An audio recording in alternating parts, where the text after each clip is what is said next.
pagi semuanya. Di sini kita mulai pembacaan kita yang temanya makhluk hidup, subtemanya lingkungan. Sebelum kita mulai pembelajaran kita, alangkah baiknya kita berdoa dulu. Berdoa selesai, ibu mengucapkan dulu ya. Mika, semua hadirkan. Baiklah, kita akan siapa yang masih mengingat pembacaan kita minggu lalu? Semua yang mengingat, bagus. Benda yang digerakkan oleh angin yaitu ada beberapa benda. Yang pertama itu baling-baling pada helikopter menyebabkan benda bergerak karena adanya angin.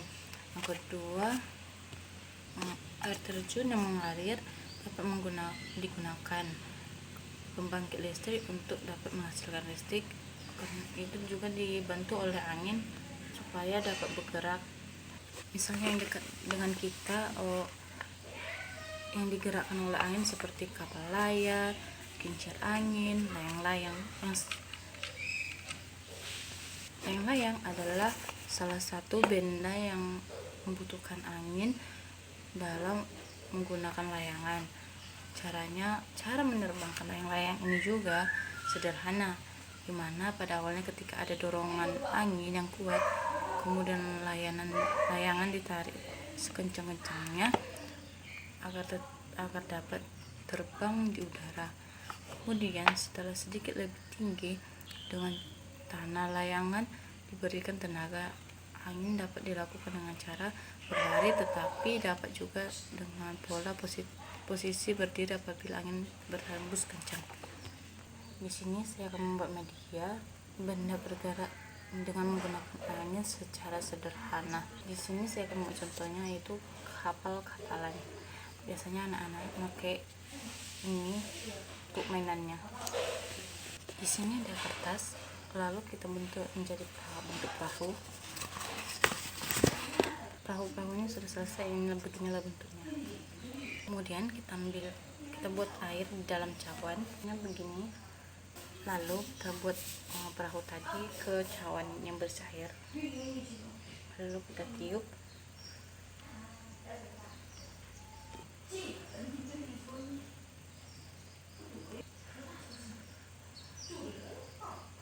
Maka yang terjadi adalah perpindahan perahu dari satu tempat ke tempat yang lain dengan hembusan angin dari tubuh kita, dari mulut kita. Gerakan yang terjadi pada media kita tadi, ada yang terjadi gerak lokomotor, yaitu gerakan perpindahan tempat dari satu sisi ke tempat sisi lain, dimana juga di bagian tubuh kita tertentu terjadi bergerak atau perpindahan tempat.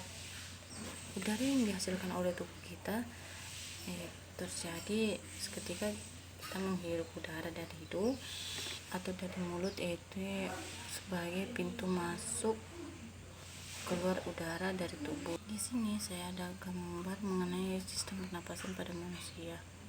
Dia sistem pernapasan, di sini ada hidung, ada rongga hidung, rongga mulut, laring, trakea, bronkulus, alveolus, dan tulang rusuk. Rongga hidung dan rongga mulut itu alat masuknya dan keluarnya udara dari mulut. Laring yaitu pangkal tenggorok, seperti ini. Seperti Anda bentuk lingkaran di tenggorokan kita. Kemudian ada trakea, itu pangkal tenggorok, batang tengkorak, bagian tubuh yang menggabungkan tenggorokan dengan paru-paru. Kemudian selanjutnya ada bronkus, yaitu cabang batang tengkorak ini. Selanjutnya ada bronkulus, yaitu cabang dari bronkus. Terdapat di sini. Bronkus adalah cabang dari bronkus. Bronkulius adalah cabang dari bronkus yang mengarah ke alveolus. Di sini tempatnya. Kemudian di sini ada alveolus yang terdapat di bagian ini. Setelah bronkulius, Kemudian ke sini adalah yaitu kantong kecil di bagian paru-paru sebagai pertukaran oksigen dan karbon dioksida di dalam tubuh. Disinilah tempatnya di bagian alveolus. Kemudian ada tulang rusuk. Tulang rusuk ada di bagian ini yang berfungsi sebagai tulang yang mengelilingi dan melindungi paru-paru kita. Di sini juga ada pleura. Di sini ini yaitu kantung tipis yang mengelilingi lubus paru-paru. Ada juga di sini yang disebut cilia, yaitu rambut kecil yang berguna untuk menyaring debu dari saluran pernapasan manusia. Di sini tempatnya. Selanjutnya ada kapiler itu pembuluh darah di dinding alveolus yang menggerakkan oksigen dan karbon dioksida. Inilah pertukaran karbon dioksida dan oksigen. Lanjut ada bagian diafragma yang berfungsi sebagai otot yang membantu paru-paru menarik dan mengeluarkan udara.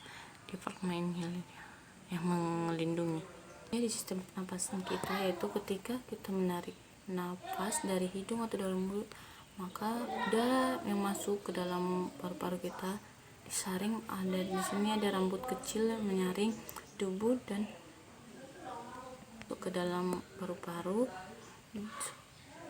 Selanjutnya udara dibawa ke paru-paru sini.